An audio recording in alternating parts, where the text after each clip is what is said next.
जिस नीले ड्रम में अमूमन तेल या पानी रखा जाता है, उस नीले ड्रम से निकला है खून से सना सच। देश अभी मेरठ में नीले ड्रम से शव मिलने का मामला भूला भी नहीं था कि राजस्थान के खेरतल तिजारा जिले से इसी प्रकार की सनसनीखेज वारदात सामने आई है। दरअसल किशनगढ़ बास कस्बे के आदर्श कॉलोनी में जिस छत पर मैं मौजूद हूं, जिस नीले ड्रम के पास में खड़ा हुआ हूं, ऐसे ही नीले ड्रम में रविवार दोपहर को हंसराम नाम के व्यक्ति का शव बरामद हुआ।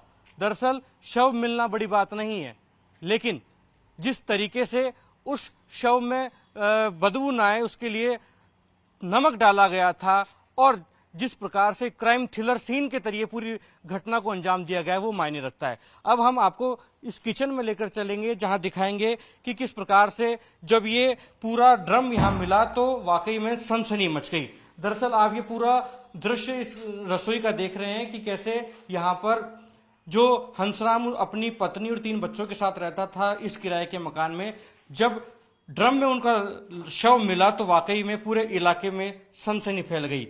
हालांकि इस पूरी घटना के बाद अब सिर्फ ये नीला ड्रम है जो कि पुलिस की कस्टडी में है, तो वहीं लाश को भी अब पोस्टमार्टम के लिए भिजवाया गया। तो वहीं गुमशुदा पत्नी और तीनों बच्चे अब पुलिस की गिरफ्त से दूर हैं। तो वहीं जिस मकान में वो रहता था उसी मकान मालिक का बेटा जितेंद्र भी पुलिस की गिरफ्त से दूर है।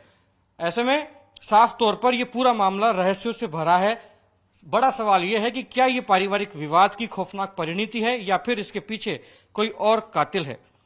पुलिस की जांच में ही इस ड्रम से बंद जो मौत का राज है वो खुलेगा, लेकिन फिलहाल किशनगढ़ बास का ये जो नीला ड्रम है पूरे राजस्थान में सनसनी का सबब बना हुआ है, क्योंकि जिस प्रकार से हंसराम का शव बरामद हुआ है नीले ड्रम में, वो वाकई में कई सवाल खड़े करता है कि आखिरकार इस मौत के पीछे कौन लोग हैं और कैसे ये पूरा क्राइम थ्रिलर रचा गया है। राजस्थान के किशनगढ़ बास में जिस तरीके से नीले ड्रम में युवक का शव मिला, उसके बाद पूरे इलाके में दहशत है। हमारे साथ इलाके के डीएसपी राजेंद्र सिंह निर्वाण है। निर्वाण साहब, जिस प्रकार से ये ड्रम मिला है, क्या ये पूरी गुत्थी है? किसने किलिंग की? कौन था मृतक? बताया जा रहा है किराए के मकान पर रहता था, यूपी का निवासी था। कल इतला मिली थी कि इस मकान में से बदबू आ रही है। आदर्श कॉलोनी में एक मकान है, बदबू आ रही है। इसके अंदर हम लोग गए। किचन में रसोई में एक नीले रंग का ड्रम था जिसको निकाल के चेक किया, उसमें एक बॉडी थी। हंसराम नामक आदमी की शिनाख्त हुई है, यूपी का रहने वाला है। इसके अंदर तकनीकी सहयोग और एविडेंस कलेक्ट करके मुलजिमों को पकड़ने का प्रयास कर रहे हैं। क्या कारण लगता है आपको कि कौन ऐसे शख्स होंगे जो इस पूरी वारदात के पीछे होंगे, क्योंकि उनकी पत्नी और उनके तीनों बच्चे वारदात के बाद से फरार हैं?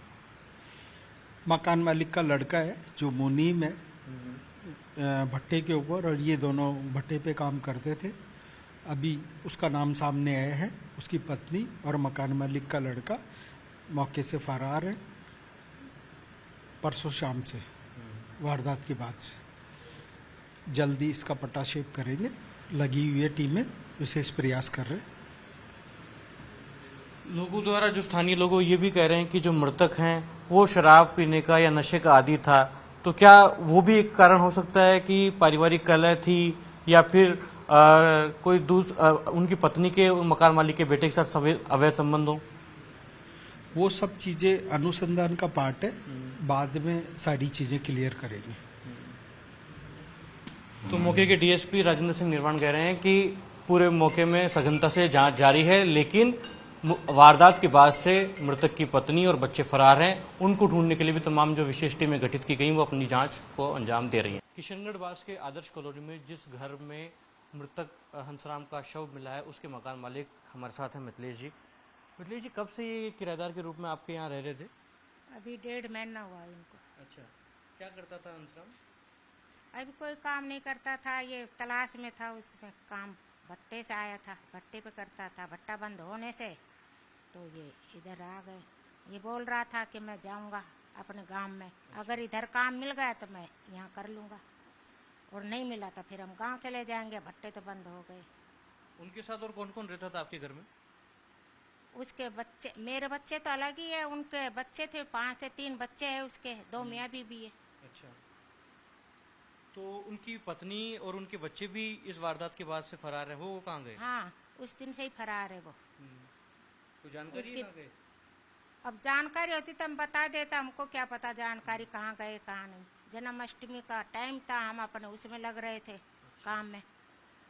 गई होगी मंदिर वंदिर, अब हमें भी क्या पता, हम इतने तो उससे पूछा नहीं। आपके बेटे जितेंद्र के लिए भी कहा जा रहा है कि वो भी इस घटना के बाद से यहाँ घर नहीं आए हैं, वो भी वहाँ। वो जब से घर आया नहीं तो हमें उसी पे शक है कि वो उसके साथ चला गया। किसके साथ? जो वो हम उसकी पत्नी वो इधर थे तो बच्चे थे नहीं यहाँ, तो हमें ये डाउट है वो उनके साथ ही चला गया जब घर नहीं आया तो। क्या उनकी पत्नी या बच्चे नहीं है क्या आपके बेटे के? किसके? आप जितेंद्र के? हाँ है ना, बच्चे एक लड़का है और पत्नी? पत्नी उसकी एक्सपायर हो गई पहले। अच्छा, पत्नी एक्सपायर हो गई, तो आपको भी शक है कि उस पत्नी सुनीता के साथ जितेंद्र चले गए? हाँ, वो उस दिन से आया नहीं ना, जब वो जो ये किराएदार रहते थे तो वो आए नहीं, उस दिन ही से ही वो भी गायब है। आपको क्या लगता है किसने मारा होगा हंसराम को? ये मुझे कुछ नहीं पता, मैं कैसे बोल दूं आपको। भाई किसने मारा किसने नहीं मारा मुझे इस बात का कोई पता नहीं है।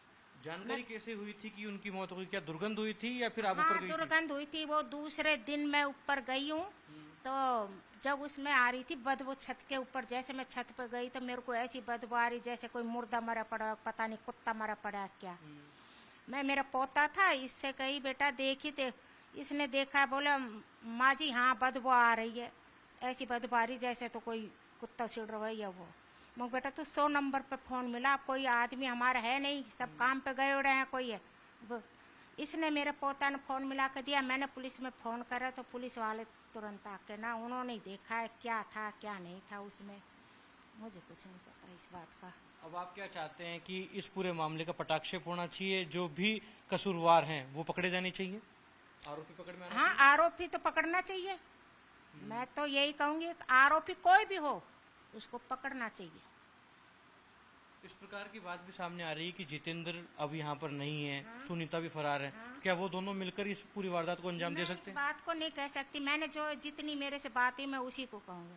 मेरा वो छोरा घर नहीं आया तो भाई वो भी उसके साथ फरार तो होगा उसके साथ ही। मैं क्यों, और आरोपी है उसको पकड़ो, उसको दो सजा, मैं क्यों मना करूंगी? भाई सजा लायक ही है जो काम करता है, तो मैं ये बात को नहीं कह रही साहब। ये बात पुलिस ने देखा, मुझे ये बात को कोई नहीं पता भाई क्या क्यों। जन्माष्टमी का त्यौहार था, दूसरे दिन भी वो गोगा का था, तो हम उसमें लग रहे थे मंदिर वंदिर में, तो मुझे पता नहीं। ये जो हंसराम की पत्नी थी सुनीता, उसके संबंध थे क्या आपके बेटे जितेंद्र के साथ?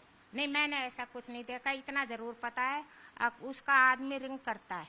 अच्छा, तो बेटा भी रिंग करता है, आपका बेटा? मेरा बेटा भी रिंग करता है, बस इतना पता है मेरे को। दोनों साथ बैठ के भी कभी पीते थे क्या? नहीं, वो ऊपर जाता था, मेरे को ये नहीं पता भाई क्या, मैं तो नीचे रहती, मैं जाती नहीं हूँ ऊपर। अच्छा, इतना ही पता है बस मेरे को। तो ये मकान मालिक मिथिलेश हैं, जिनका बेटा जो जितेंद्र है वो इस घटना के बाद से फरार है। तो वहीं जो मृतक हंसराम है, उनकी पत्नी अपने बच्चों को लेकर अब इस घर से जा चुकी हैं। तो ऐसे में इनका कहना है कि इनको भी अपने बेटे पर शक है, क्योंकि वारदात के बाद से ही मृतक की पत्नी और इनका बेटा फरार है। और ये कह रही हैं कि जो भी इस पूरे घटनाक्रम में आरोपी हैं उसको कड़ी से कड़ी सजा होनी चाहिए, और इसके अलावा इनके पास कोई पुख्ता जानकारी या सबूत इस पूरे घटनाक्रम में फिलहाल नहीं है। कैमरा पर्सन भवानी के साथ लखवीर सिंह शेखावत, टाइम्स नाउ, किशनगढ़।